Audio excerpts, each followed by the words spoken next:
Lord आप सभी को। मैं ब्रदर शैलेश फ्रॉम मुंबई से।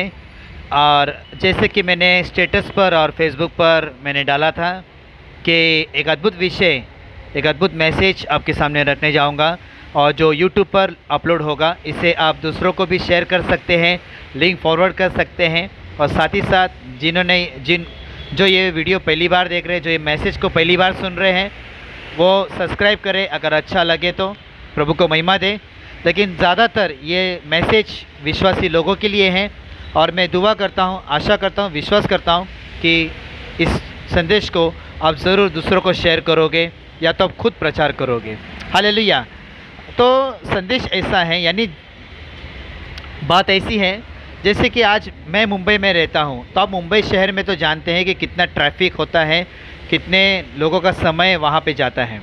और इसमें मुझे एक चीज़ सीखने को मिला, जो कि हम देखते हैं कि पूरी दुनिया में, पूरे भारत में ऐसे कई लोग हैं जब जॉब में लोग जाते हैं, जो बाइक पे जाते हैं, रिक्शे से जाते हैं, बस से जाते हैं।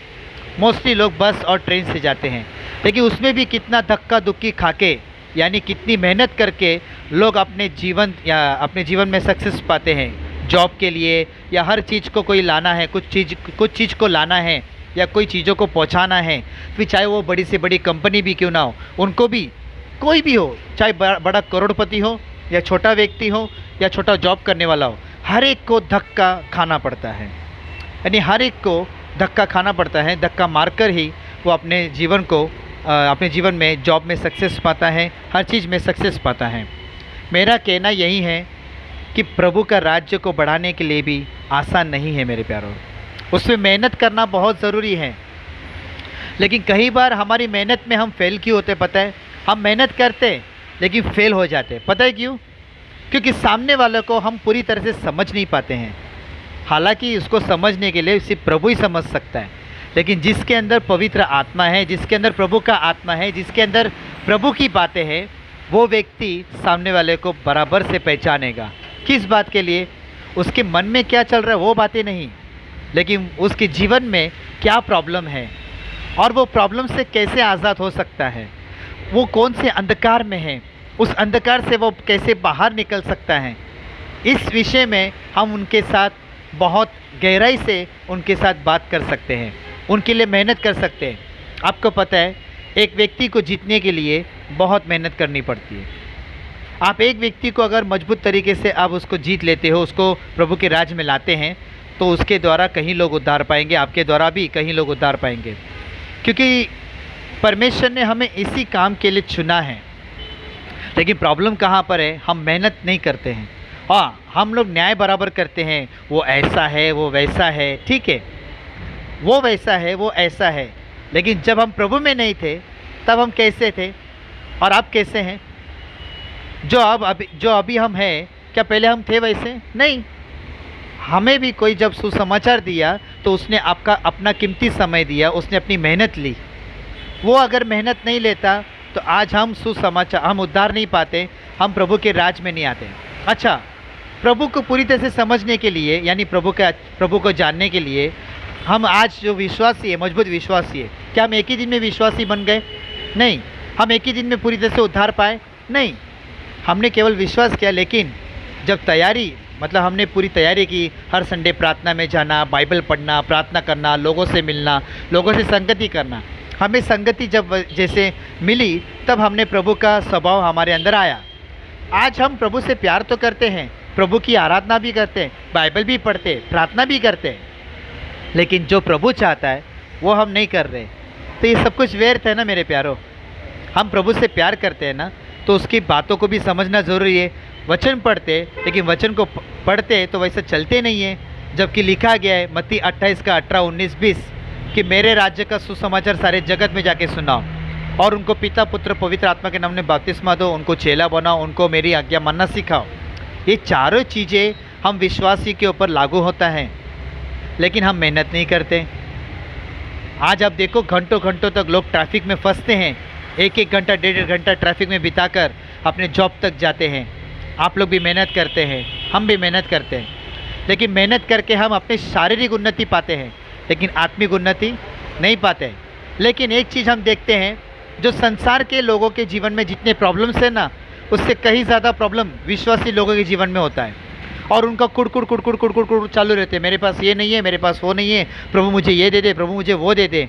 लेकिन प्रभु बोलता है तू सब बोलता है, लेकिन एक चीज़ तेरे मुँह से क्यों नहीं निकलती कि प्रभु मैं तेरी सेवा करना चाहता हूँ, प्रभु मैं तेरे लोगों को बचाना चाहता हूँ, प्रभु मैं कईयों के लिए उद्धार का कारण बनना चाहता हूँ। आज आपको सुंदर मौका मिला है मेरे प्यारों, ज़िंदगी के अच्छे पल आपको मिले हैं। अभी तक वो कठिनाई से हम नहीं गुजर रहे हैं जो अभी आना बाकी हैं। तब क्या होगा, हमारे लिए कौन सा दिन आखिरी है हमको नहीं पता मेरे प्यारों, लेकिन हमको सेवा करना है। परमेश्वर जो चाहता है वो हमको करना ही है। अगर हम वैसा नहीं करेंगे तो हमारा जीवन व्यर्थ है, हम स्वर्ग नहीं जा सकेंगे। यदि किसको स्वर्ग जाना है तो स्वर्ग जाने के लिए पहला वैसा काम करना बहुत ज़रूरी है, और किसी को समझने के लिए आपके अंदर प्रभु का स्वभाव होना बहुत ज़रूरी है। हालेलुया। किसी को समझो, आज संसार के जितने भी लोग हैं उनके सवाल का जवाब देना ज़रूरी है।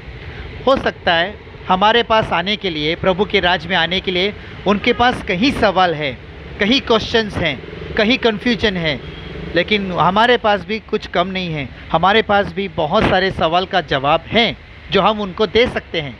लेकिन प्रॉब्लम कहाँ है, हम उनके सवाल को नहीं देख रहे हैं, हम उनके सवाल का जवाब नहीं ढूंढ रहे, जबकि जवाब हमारे पास पड़ा है लेकिन हम देना नहीं जानते। और प्रभु ने कहा मैंने सारे सवाल का जवाब तुम्हारे पास दिया है, और वो जवाब है पवित्र वचन, परमेश्वर की बुद्धि है ना, परमेश्वर का सामर्थ, पवित्र आत्मा, ये सब कुछ तुम्हें दिया गया है उनकी सहायता के लिए।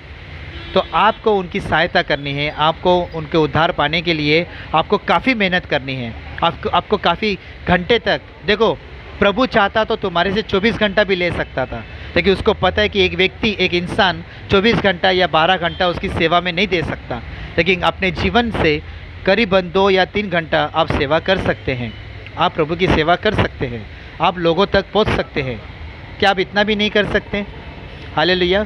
सो यही 4 दिन की जो ज़िंदगी मिली है उसको 3 दिन में हमने बिता दिया है। अब 1 दिन की जो ज़िंदगी बची है उसको प्रभु के लिए जीना सीखो, है ना। प्रभु के लिए जीना मतलब क्या है? लोगों के लिए उद्धार का कारण बनना। मेरा हमेशा एक ही मैसेज रहता है कि लोगों का सेल्वेशन होना बहुत ज़रूरी है, लोगों का उद्धार होना बहुत ज़रूरी है। वरना जो लोग प्रॉब्लम से गुजर रहे, जो लोग अंधकार में हैं, उनके लिए ठोकर का कारण अगर हम बन गए, अगर हमने उनको उद्धार का कारण नहीं बने, तो परमेश्वर हमसे हिसाब लेगा। आप सोचो, मरने के बाद हमारा जब आत्मा ऊपर जाएगा तो परमेश्वर हमसे हिसाब लेगा, है ना। परमेश्वर बोलेगा मैंने तुम्हारे सामने से कितने लोगों को भेजा, पर तुमने उनको एक को भी सुसमाचार नहीं दिया, तुमने एक के लिए भी मेरे राज्य को बढ़ाने के लिए तुमने टाइम नहीं निकाला। क्यों? हमें ये सब क्यों, है ना। हमें हिसाब देना है, हम हिसाब देने में क्लियर होना चाहिए, है ना। हम सबके साथ हिसाब क्लियर करते कि नहीं? सब जॉब करते तो पगार बराबर लेते हैं कि नहीं? पगार छोड़ते हैं आप? नहीं। तो प्रभु ने आपको जीवन दिया है तो प्रभु आपसे काम नहीं करवाएगा? और वो उसने इतना अच्छा मौका हमको दिया कि वो सेवा है, वो ऐसा भी नहीं कि कुछ अलग चीज़ है जो हम नहीं कर सकते, वो सेवा है। हाँ, ये सेवकाई में दुख ज़रूर आएंगे, सब कुछ होगा, ये तो यहाँ तक के लिए ना, शरीर नाश हो जाएगा एक दिन, लेकिन आत्मा सदा जीवित रहेगा अनंत काल के लिए। वो आप सोचिए आपको कितना अच्छा जीवन मिलेगा, अनंत काल का जीवन मिलेगा। इससे बढ़कर और क्या है मेरे प्यारों? आमीन। सो यही मेरा संदेश है आप सभी के लिए। परमेश्वर इस संदेश के द्वारा आप सभी को आशीषित करे। God bless you.